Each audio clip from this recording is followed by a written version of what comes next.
ओम नमः शिवाय।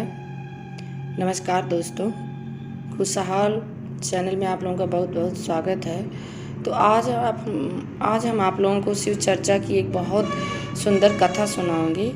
ऐसे शिव भगवान का सब कुछ बहुत सुंदर होता है, जिसके ऊपर उनकी कृपा हो जाए सब कुछ सुंदर होता है।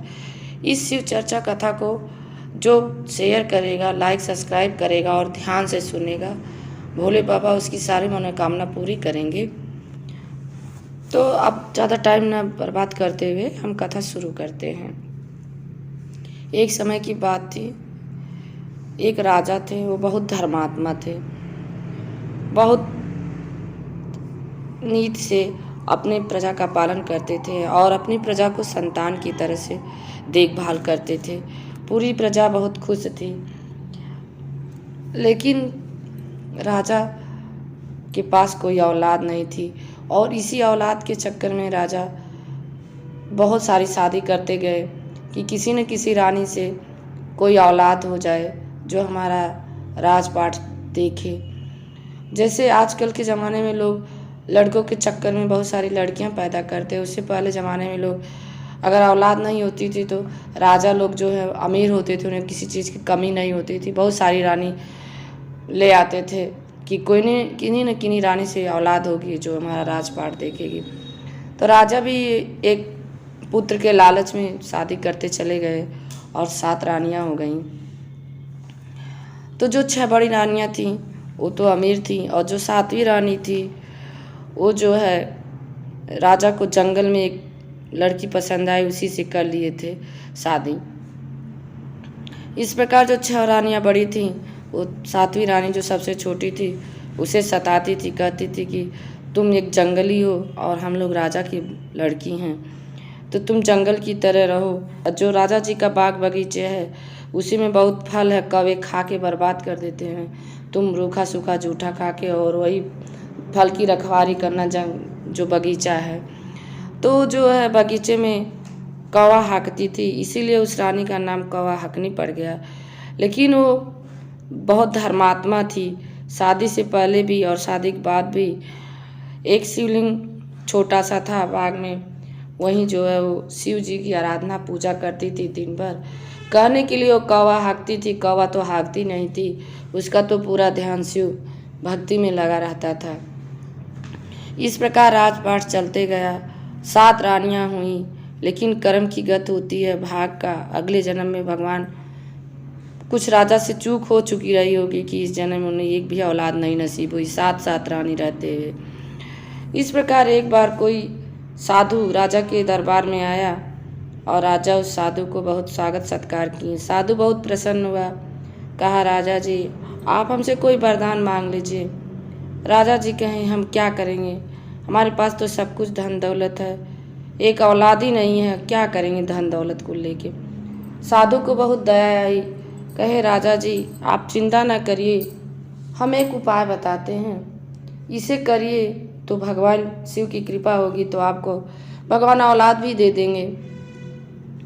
राजा जी कहें साधु महात्मा की बात सत्य होती है, भगवान का रूप लेके आते हैं साधु, हो सके ये भगवान शिव के रूप में साधु जी आए हों।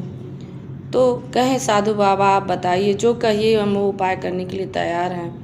कहें राजा जी आपके बगीचे में जिस घौद में 7 आम हो उसे बाएं हाथ से डाल को लटका कर दाहिने हाथ से एक ही हाथ से 7 आम तोड़िए और अपने 7 रानी को खिला दीजिए। भगवान आपकी मुराद पूरी करेंगे, आपको औलाद हो जाएगी। राजा जी यही किए, बगीचे में गए और देखे जिस घवद में 7 आम था उसी को बाएं हाथ से डाल को पकड़कर दाहिने हाथ से आम को तोड़ लिए और घर पे लाए। कौवा हकनी तो बाग में रहती थी, ये 6 रानी 7 आम खा गई, कौवा हकनी के लिए आम नहीं रखी। जब कौवा हकनी शाम को आई तो राजा पूछे कि क्या कौवा हकनी रानी तू भी आम खाई। वो कही नहीं राजा हम कहाँ आम खाएं। कहें जा तो 6 रानी जो हैं उन्हीं से मांग के खा लो। एक साधु महात्मा कहे हैं कि 7 रानी को आम खिला दो तो तुम्हें भी औलाद हो जाएगी। तो जब कौवा हकनी 6 रानी से आम मांगने गई तो 6 रानी बहुत उपहास करने लगी, कहीं हम रानी महारानी हमें औलाद नहीं होती है, कौवा हकनी औलाद पैदा करेगी। अट्टहास और मजाक की, कहीं आम तो हम खा लें, तू आम खाने के काबिल क्या? जंगल में अब बगीचे में तो आम तू खाती ही है, क्या करेगी आम? इस प्रकार से कौवा हकनी कहीं नहीं, राजा का हुक्म है, हम उसका पालन करेंगे। आप लोग बता दीजिए उस आम का छिलका गुठली कहाँ है, हम वही चाट लेते हैं। तो कहीं जाओ कूड़े में बीन के खा ले। कौवा हकनी रानी क्या की, कूड़े से बीन के जो आम में छिलके में गुद्दा था, थोड़ा सा गुठली में, वो खा ली। इन 6 रानी को कोई औलाद नहीं हुई, क्योंकि शिव की कृपा जिसके ऊपर होती है तो जंगल में मंगल हो जाता है, और जिसके ऊपर नहीं होती है वो मंगल भी जंगल में बदल जाता है। सेम यही हुआ, 6 रानी को कोई औलाद नहीं हुई और कौवा हकनी को गर्भ रह गया। जब 9 महीने बाद कौवा हकनी को एक लड़का और एक लड़की हुआ, तो कौवा हकनी तो बच्चे की दर्द से त्रस्त बेहोश थी। क्या की 6 रानी मिलके उन दोनों बच्चों को किसी नौकरानी से जो आया पैदा करने आई थी, उसी से एक तालाब में, जहाँ से कुम्हार लोग मट्टी ले जाके बर्तन बनाते थे, वहाँ फेंकवा दी। और बोली तो थी कि मार डालना, लेकिन जो आया थी उसे दर्द हुआ, वो मारी नहीं, ममता बस, और वहीं छोड़ दी कि जाने तो कोई जानवर खा लेगा, हम बच्चे को मार के उसका पाप क्यों ले। और बच्चे जब रो रहे थे तभी कुम्हार कुम्हारिनी तालाब में मिट्टी लेने गए, देखे कि एक सुंदर लड़का लड़की रो रहा है और उनकी कोई औलाद नहीं थी। वे बहुत खुश हुए और लड़का लड़की के लाकर पालने लगे। इस प्रकार वो बच्चे कुम्हार के यहाँ रहते थे, जो नमक रोटी उन कुम्हार को जुड़ता था खाते थे। कुम्हार लोग मिट्टी के बर्तन बनाते हैं, सबको अपने बच्चे प्यारे होते। कुम्हार लड़के लड़की को अपनी औलाद की तरह बहुत प्यार करते थे, क्योंकि उन्हें औलाद तो खुद की थी नहीं, इसलिए वो औलाद को क्या कीमत होती वे जानते थे। तो कुम्हार और कुम्हारिन एक हाथी और एक घोड़ा बनाए थे, जिसे लेकर लड़के लड़की खेलते थे।